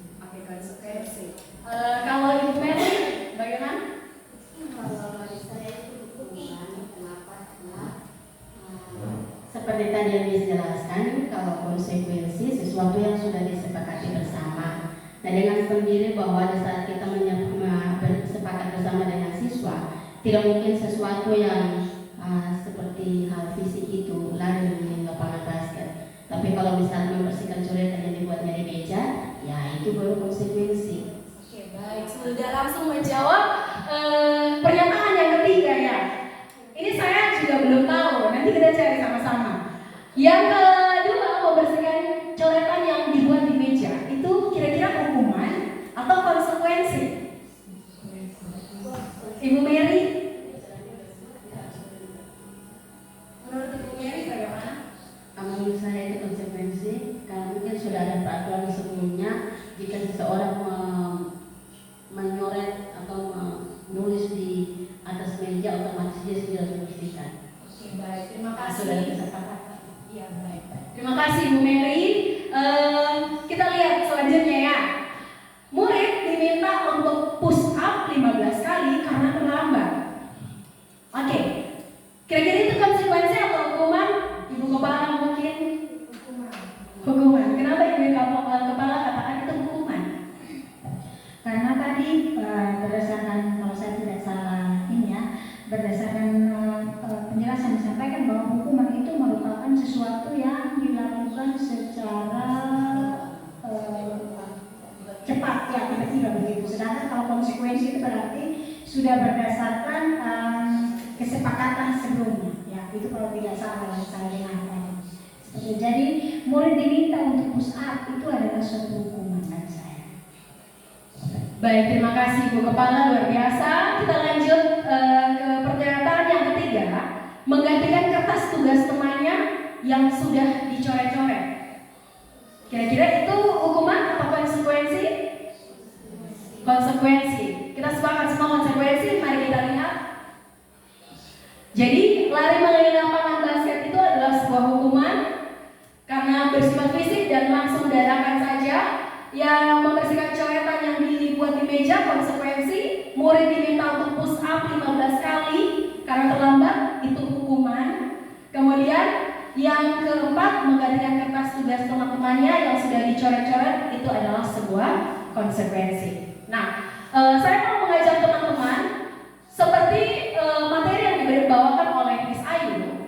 Kita guru diharapkan untuk bisa membangun diri kita menjadi guru yang memiliki posisi kontrol sebagai manajer. Maka kita harus paham, ada yang dikatakan juga sudah disinggung oleh Miss Ayu tadi, ada istilah restitusi. Nah, restitusi itu adalah proses menciptakan kondisi bagi murid untuk memperbaiki kesalahan mereka, sehingga mereka bisa kembali pada kelompok mereka dengan karakter yang lebih kuat. Ini menurut dosen pada tahun 2004. Nah, restitusi ini juga merupakan proses kolaboratif yang mengajarkan murid untuk mencari solusi untuk masalah mereka, membantu murid berpikir tentang orang yang seperti apa yang mereka inginkan, dan bagaimana mereka harus memperlakukan orang lain. Nah, ini tawaran yang terakhir. Ketika kita mau membangun budaya positif, ada perbedaan antara hukuman, konsekuensi, dan restitusi. Kalau kita mau membentuk diri kita untuk menjalankan posisi manajer, kita harus memahami apa itu restitusi. Yaitu kita bisa membangun komunikasi agar anak-anak itu bisa kembali ke kelompoknya. Dan juga mereka kembali dengan karakter yang lebih kuat, karena mereka menang, mereka sudah tahu kesalahan mereka dan nilai yang ada di dalam diri mereka. Dengan cara yang pertama, kita mencari solusi, dan bukan kita, tetapi murid itu sendiri yang mencari solusi, dan juga membantu murid berpikir tentang orang yang seperti apa. Ini berkaitan dengan nilai-nilai kebajikan yang kita buat dalam keyakinan kelas. Next. Baik, berkaitan dengan restitusi itu, ada suatu pendekatan penyelesaian masalah yang kita, saya dan Miss Ayu dapatkan berkaitan dengan segitiga restitusi namanya. Kalau tadi restitusi itu proses untuk kita membangun komunikasi dengan peserta didik agar mereka bisa kembali di dalam komunitasnya dengan karakter yang segitiga restitusi, yaitu suatu proses dialog yang dijalankan oleh guru, orang tua, agar dapat menghasilkan murid yang mandiri dan bertanggung jawab. Next, bisa yuk. Nah, di dalam segitiga restitusi ada 3 tahapan penting. Kalau kita mau menjalankan posisi kita sebagai manajer, diharapkan tidak memberikan hukuman, tidak memberikan konsekuensi, tetapi kita memberikan restitusi. Nah, tahapan-tahapannya, yang pertama, kita menstabilkan identitas dari anak. Dimana ketika kita menstabilkan identitas, sama seperti video yang tadi kita sudah lihat, pertama kita tanyakan dulu ke anak alasan. Sebelum menanyakan alasannya, kita memperkuat anak dulu, kasih stabil dia, karena dia baru saja merasa membuat kesalahan. Dengan cara kita mengatakan kepada dia, ketika kamu melakukan kesalahan, pasti ada satu hal yang kamu sedang pertahankan, atau tidak apa-apa, karena semua manusia pasti pernah melakukan kesalahan. Dan beberapa pernyataan lainnya, setiap orang pasti pernah melakukan kesalahan dan kamu bukan satu-satunya yang pernah melakukan kesalahan. Hal ini dilakukan agar anak nyaman untuk berkomunikasi dengan kita. Terkait dengan kita akan melakukan langkah yang kedua. Langkah yang kedua itu adalah memvalidasi tindakan yang salah. Jadi setelah kita buat anak nyaman, kita memvalidasi tindakan yang salah dengan kita memberikan pertanyaan. Ketika anak melakukan kesalahan, tadi di depan kita sudah bahas 5 kebutuhan dasar manusia. Ketika anak melakukan kesalahan, sebenarnya posisi kita sebagai manusia, kita sedang memenuhi kebutuhan dasar kita. Jadi kita bisa tanyakan, kamu tentunya punya alasan mengapa melakukan itu, dan adakah cara yang lebih efektif untuk mendapatkan apa yang kamu butuhkan. Jadi ketika anak melakukan kesalahan, kita harus menanyakan kenapa dia melakukan kesalahan itu. Karena anak melakukan kesalahan, ada kebutuhan dasar yang dia mungkin tidak penuhi, sehingga dia melakukan tindakan yang tidak sesuai. Kita guru wajib bisa berusaha untuk mencari tahu kira-kira kebutuhan dasar apa yang anak ini ingin penuhi. Seperti misalnya kasih sayang. Biasanya anak-anak kita di sini kurang kasih sayang. Itu kebutuhan yang ketiga kalau tidak salah. Anak-anak akan berulang mencari perhatian untuk kita berikan kasih sayang. Sebenarnya ketika dia aktif di kelas, ada suatu pemenuhan kebutuhan yang dia cari. Tugasnya kita mencari tahu. Dan yang ketiga, kita masuk ke langkah yang ketiga, menanyakan keyakinan. Di posisi ini kita tanyakan keyakinan kelas yang kita sudah sepakati sebelumnya. Ada nilai-nilai kebaikan apa yang telah kita sepakati dengan anak-anak, dan kamu ingin menjadi orang yang seperti apa. Ketika kita sudah tanyakan kendalanya, kita tawarkan kepada anak-anak untuk memberikan solusi atas masalah yang mereka lakukan sendiri. Jadi anak menang atas kesalahan yang ia buat, penyelesaian masalah yang dibuat. Ketika pada saat proses tahapan yang ketiga, itu yang paling penting. Karena apa? Di posisi ini kita guru-guru menguatkan nilai keyakinan, nilai kebaikan yang ada di dalam diri anak-anak. Baik, next Miss Ayu. Oke, itu adalah proses 3 tahapan yang tadi saya sudah katakan ya. Yang pertama, menstabilkan identitas. Kita semua akan melakukan hal yang terbaik yang bisa kita lakukan. Itu alasannya. Yang kedua, validasi tindakan yang salah. Semua perilaku itu pasti memiliki alasan. Kita guru harus memahami itu. Yang ketiga, menanyakan keyakinan. Kita semua memiliki motivasi internal agar kita tidak melakukan kesalahan yang sama lagi. Oke, baik. Ini adalah proses segitiga restitusi yang telah saya dan Ibu Ayu lakukan. Boleh menjadi contoh untuk kita semua. Oke.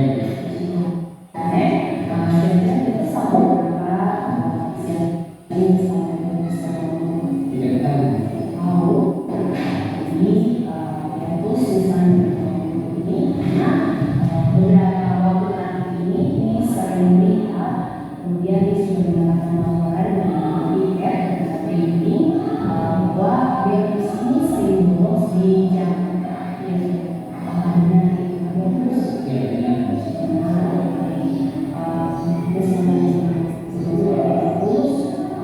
Bolos itu hal yang benar atau salah? Itu adalah masalah tidak apa-apa kita melakukan kesalahan manusia ini juga melakukan kesalahan, tapi bagaimana kita belajar dari kesalahan itu sehingga kita tidak melakukan kesalahan yang sama dan memperbaiki diri kita untuk menjadi lebih baik. Nah, itu paham sampai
nilai kebajikan apa yang ada dari kesepakatan sekolah kita yang berusaha nilai kedisiplinan dan tanggung jawab. Ada nilai kedisiplinan dan nilai tanggung jawab. Dan sekarang kita kembali dengan kendala yang berusaha tadi. Kamu sudah sampaikan kalau itu masalah yang terpakai. Nah sekarang misalkan kira-kira solusi apa yang dia terus lakukan ke depannya agar tidak masalah dalam jangka agar bisa terus akan sarapan dan dibawakan dimakan pada siang. Itu solusinya sama lagi percaya kamu sudah menjadi kamu dan misi dengan kesempatan kamu memperbaiki kesalahan. Nah, sekarang menurut BEPUS bagaimana solusi yang BEPUS bisa ambil untuk mengajar ketertinggalan pelajaran yang tidak kamu kira bagaimana solusi? Saya akan mengajarkan teman-teman dan tugas-tugas yang diterima kepada guru mata pelajaran yang saya solusi kamu solusi yang kamu ambil misalnya kamu akan berusaha untuk memperbaiki kesalahan yang kamu sudah buat dan sekarang setelah kembali kelas setelah aktivitas seperti biasanya jadi sebenarnya semakin bisa kamu bisa mencapai terima kasih.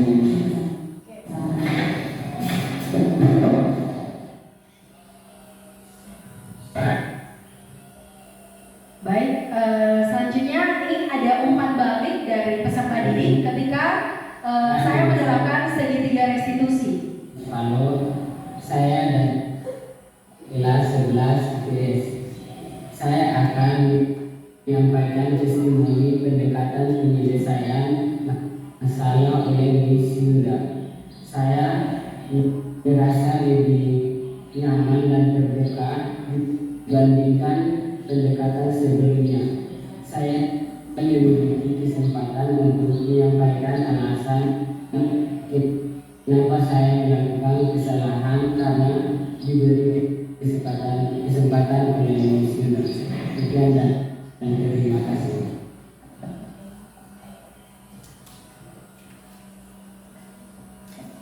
Oke, baik.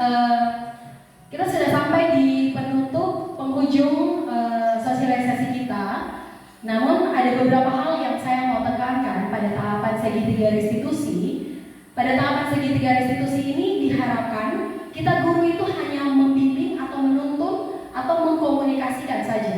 Tetapi anak-anak sendiri yang kita tuntun untuk bisa mencari nilai-nilai kebaikan apa yang mereka langgar, dan kita berikan kesempatan kepada mereka sendiri yang mencari solusinya untuk memperbaiki apa yang telah mereka lakukan.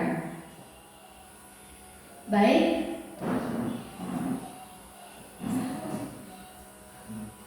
Oke.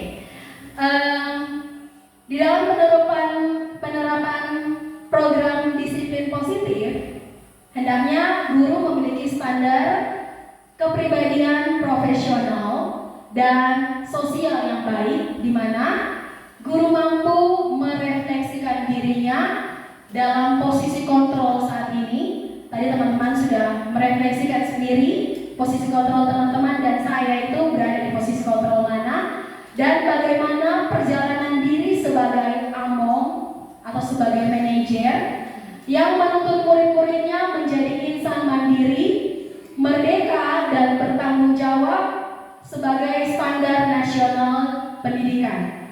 Mungkin penguatan dari saya untuk kita menjadikan sekolah kita menjadi sekolah yang memiliki budaya positif. Mungkin kita bukan seperti kisah Nyinyir Roro Jonggrang yang dalam satu hari bisa diubahkan, tetapi butuh kerjasama, kolaborasi antara kita guru-guru dan juga anak-anak, komunikasi yang baik, kedisiplinan yang baik, dan ketergerakan hati kita untuk mau mengubah paradigma yang lama ke paradigma yang baru.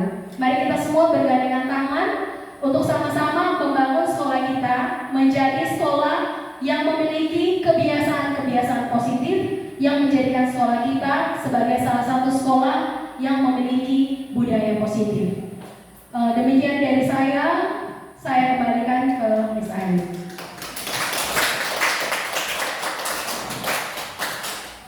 Baik, terima kasih kepada teman-teman semua yang sampai detik ini masih tetap stay untuk mendengarkan materi yang telah kami sampaikan. Terima kasih juga untuk partisipasi teman-teman. Tapi sebelum itu mungkin ada yang teman-teman yang mau bertanya, atau mungkin mau bertanya kapan kami memulai restitusi. Jadi mulainya Senin ya teman-teman. Kita mulai melakukan budaya positif di lingkungan sekolah kita. Baik, mungkin sekian dulu dari kami, saya dan juga Miss Yunda. Tapi tadi kan kita memulainya dengan pembukaan. Saya berikan kesempatan kepada Ibu Kepala untuk menutup kegiatan kita pada sore hari ini. Oh ya, Ibu Kepala, minta maaf teman-teman, Ibu Kepala mau bertanya. Kesempatan saya berikan kepada Ibu Kepala. Baik, terima kasih. Minta maaf teman-teman, ini memang ini hal yang baru dan sangat bermanfaat bagi kita teman-teman. Jadi saya minta maaf karena sering bertanya di setiap sesi. Ya, begini, apakah budaya yang sudah disampaikan oleh Miss Ayu maupun Miss Yunda tadi itu, apakah budaya-budaya seperti itu hanya bisa diterapkan di sekolah atau bisa juga kita adopsi dari budaya tadi itu ke keluarga? Maksudnya dalam hal ini kita membawanya dalam lingkungan keluarga di mana ada bapak, mama, dan anak-anak. Karena saya mendengar bahasa orang tua sering mengatakan bahwa sesuatu yang terjadi secara biasa di rumah itu akan terbawa sampai ke luar. Nah, jadi yang saya mau tanyakan itu, apakah budaya seperti ini hanya boleh diterapkan di sekolah saja atau bisa juga di rumah? Itu pertanyaan yang pertama. Kemudian yang kedua itu masih menyambung dari pertanyaan saya sebelumnya yang sudah saya tanyakan di sesi Miss Ayu itu, bahwa ketika kita sudah melakukan fungsi manajer, dan hal itu masih dilakukan oleh si anak, artinya bahwa kita sudah tanya nih, hari ini dia memberikan alasan seperti ini. Kemudian besok kita tanya lagi alasan yang sama. Misalnya anak bolos. Kemudian kita tanya, oh miss karena saya sudah lapar. Kemudian karena kita sebagai manajer nih atau fungsi kontrolnya sebagai manajer, lalu hari berikutnya kita berusaha untuk mempersiapkan, maksudnya kayak siapkan makanan untuk ini anak, karena kan dia bilang lapar nih. Lalu besoknya dia bolos lagi dan dengan alasan bahwa saya mengantuk miss, seperti itu. Kemudian di hari berikutnya lagi mungkin kita panggil dulu, kita kontrol dia, kita omong dengan dia, lalu besoknya lagi hal yang sama dia lakukan tetapi alasannya beda lagi karena saya malas miss. Nah seperti itu. Karena kenapa saya mengatakan demikian? Karena saya melihat dari hal-hal yang saat ini yang terjadi di masyarakat itu, ketika seorang anak tanpa diberi hukuman, pasti di situ dia akan mencari alasan.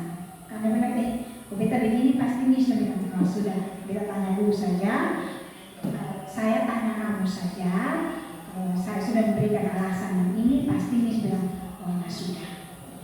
Jadi bagaimana menurut tanggapannya Miss saya atau Miss Yunda untuk menjawab ini supaya ketika kami melakukan fungsi kontrol sebagai manajer itu kami melaksanakannya itu benar-benar sesuai dengan fungsi kontrol yang telah kami dapatkan dalam ilmu yang sudah Miss berdua sampaikan kepada kami. Terima kasih.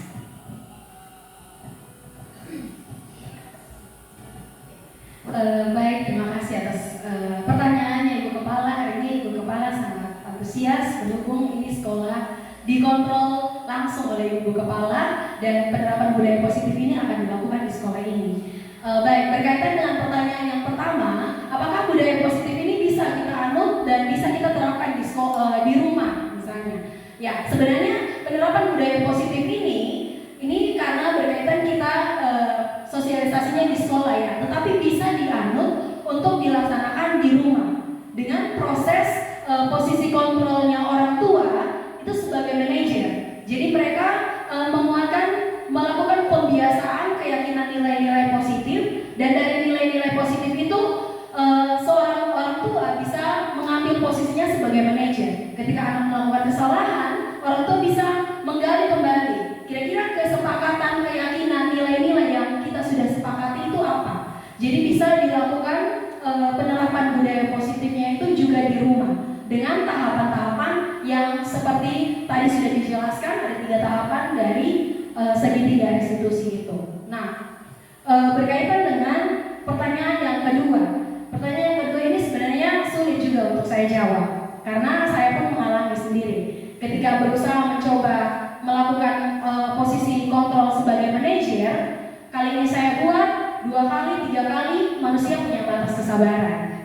Ya, benar. Kita semua, saya tahu, kita semua sudah melakukan, seringkali kita melakukan posisi manajer. Tapi yang diharapkan dari kita adalah ketika kita mengambil tanggung jawab sebagai seorang guru, memang tidak mudah untuk kita mengubah sesuatu budaya yang selama ini tertanam dalam diri anak-anak yang sudah membudaya di suatu tempat untuk diubahkan ke budaya yang lain. Tetapi ketika kita melakukannya secara terus-menerus dan dengan kesabaran penuh, butuh kesabaran penuh untuk melakukan itu. Jadi menurut saya, Ibu Seomi, ketika kita melakukan dengan niat yang baik, niat yang tulus, kesabaran yang ekstra, pasti mungkin tidak saat ini kita lihat, tapi pembentukan pembiasaan yang kita lakukan kedepannya akan ada buahnya untuk kita. Jadi tetap konsisten dengan posisi manajer, posisi kontrol guru sebagai manajer. Karena anak-anak biasanya kalau kita posisi manajer tapi mereka masih kembali karena mereka belum benar-benar yakin dengan nilai-nilai kebaikan yang kita biasakan di sini, belum di dalam diri mereka, sehingga mereka kembali lagi. Fungsinya kita untuk mengingatkan nilai keyakinan itu. Kalau diingatkan terus, pasti dengan sendirinya mereka akan ingat nilai kebaikan itu dan mereka tidak mungkin meminimalisir tindakan mereka. Itu dari saya, mungkin Ibu Ayu ada tambahan. Baik, terima kasih. Jadi itu fungsinya keyakinan kelas, teman-teman. Jadi kalau kita mau melakukan posisi manajer, nanti kita buat kesepakatan dengan kita punya anak-anak di kelas. Bisa juga nanti wali kelas buat, dan kemarin saya dan Wisnuda juga sudah coba buat di di kelas 10, dan itu bisa diadaptasi oleh teman-teman wali kelas, bisa buat keyakinan kelas di kelas masing-masing dan ditempelkan seindah-indahnya. Nah dari situ nanti anak-anak punya kan ada nilai-nilai kebajikan nih, dan mereka kan buat sendiri. Nanti mereka dengan sendirinya sadar, oh kalau saya begini berarti saya tidak ada kedisiplinan, oh berarti saya tidak bertanggung jawab. Pasti awalnya susah, tapi percayalah kalau kita konsisten, pasti hal yang kita lakukan dengan baik akan berbuah baik juga. Seperti itu dari kami berdua. Apakah pas kan? Oh ya, dari Bu Mary. Silakan Bu Mary. Terima kasih untuk Miss Yuda dan Miss Ayu. Saya merasa senang karena ini pertanyaan. Saya bersyukur karena bisa mengikuti sosialisasi ini. Ya.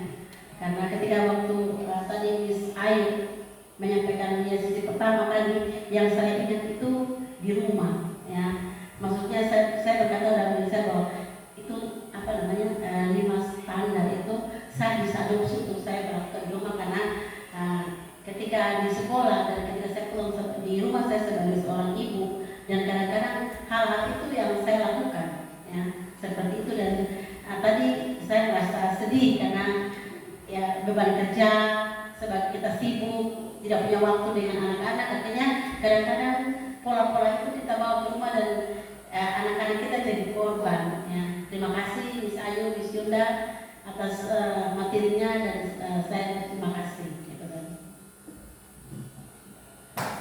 Baik, tepuk tangan dulu ya. Jadi restitusi ini bisa dipakai di rumah supaya kita bisa tanamkan budaya positif di keluarga. Sangat bisa sekali. Nah, bagaimana kita menerapkannya maksudnya untuk mensosialisasikan pada orang tua? Kan kita ada EPC ini. Boleh nanti kita bicarakan secara simpel kepada orang tua untuk melakukan pendekatan pada anak-anak, gitu. Secara simpel, ya mungkin dengan bahasa kita sebagai guru lah, melakukan pendekatan pada orang tua. Ya, itu dari kami berdua.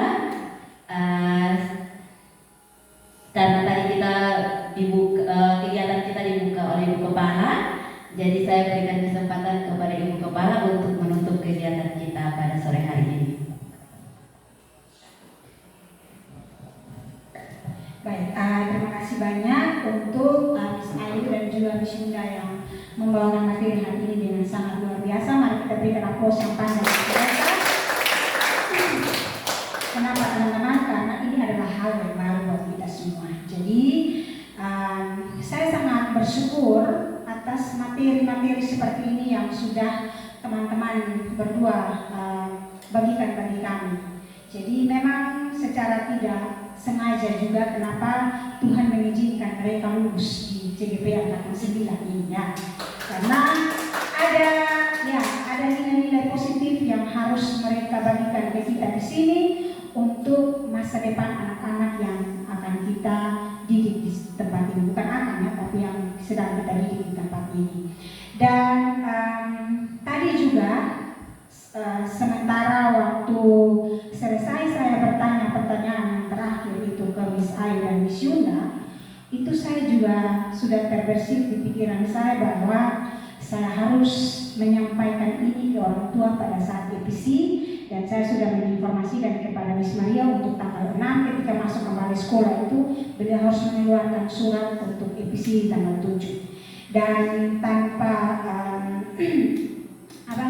tanpa mengurangi rasa hormat saya terhadap Miss Ayu dan Miss Yunda, nanti saya memohon kesediaan beliau berdua untuk membawakan edukasi, ya artinya penyampaian kepada orang tua bagaimana tentang fungsi kontrol yang tadi yang sudah disampaikan bagi kita semua itu di EPC tanggal 7 nanti. Jadi mungkin dari slide yang terlalu panjang tadi itu bisa dipersingkat lagi, ambil saja bagian yang intinya, teknisnya pasti beliau berdua yang lebih paham karena beliau berdua punya materi. Jadi sisi positif yang saya dapatkan hari ini juga adalah bahwa memang kalau kita mendidik anak itu bukan hal yang mudah. Ya. Saya mengatakan demikian karena saya juga seorang ibu. Jadi terkadang saya juga sering menjas anak saya di rumah, ya, karena kesibukan saya, kelelahan saya akibatnya hal-hal yang sebenarnya tidak pantas untuk dikeluarkan, saya harus mengeluarkan itu. Dan terima kasih banyak Miss Yuda dan Miss Ayu sekali lagi atas keterbukaan pola pikir yang sudah disampaikan bagi kami hari ini, dan semoga harapan saya adalah ilmu yang sudah kita dapatkan saat ini Miss Tinta dan juga Miss Windy bisa menjadi berkat dan bekal bagi kita untuk kedepannya. Dan di minggu depan itu hari ini hari terakhir kita sekolah teman-teman, dan besok kita libur. Jadi hari minggu depan itu baik kita sebagai mentor maupun sebagai anak-anak nanti fungsi kontrol yang tadi yang sudah dibawakan itu kita harus menerapkannya di sekolah, ya. Setelah itu bisa sekolah 1 hari, kemudian kita libur 5 hari, tetapi itu terus kita terapkan supaya apa? Budaya yang sudah kita dapatkan teorinya tadi itu bisa diterapkan atau diimplementasikan dalam lingkungan sekolah. Mungkin itu saja hal penting yang dapat saya sampaikan bagi kita semua, dan sekali lagi kita berikan aplaus dulu. Karena sepertinya ini hal yang sangat luar biasa ya, teman-teman. Ini memang dengan kegiatan guru penggerak ini sesuatu yang sangat luar biasa dan terjun ke sana, tetapi melihat kedua orang teman saya di sini yang sudah menyampaikan hal positif bagi kami itu sangat luar biasa. Jadi bagi teman-teman yang belum daftar CGP, mari buka diri untuk masuk CGP supaya kita belajar bersama-sama. Jadi budaya itu jangan hanya 2 orang saja yang dapatkan ilmunya, tetapi kita semua juga bisa mendapatkan ilmu yang sama untuk mendidik generasi Z yang sudah Tuhan percayakan bagi kita di tempat ini. Oke, singkat pendapat saya mengatakan bahwa karena kita sudah menyelesaikan kegiatan hari ini dengan baik, itu semua karena berkat dan tuntunan Tuhan, sehingga beliau berdua juga sudah menyampaikan materi dengan begitu luar biasa. Kita juga sebagai peserta di sini menerimanya dengan sangat antusias, sehingga muncul pertanyaan-pertanyaan yang sangat luar biasa. Itu sangat memotivasi dan menangkan hati kami semua. Oke, saya tutup kegiatan pada hari ini di dalam nama Bapa, Anak, dan Roh Kudus dalam nama Yesus. Kiranya kita kembali ke rumah kita masing-masing dengan damai dan sejahtera daripada Allah Bapa. Amin.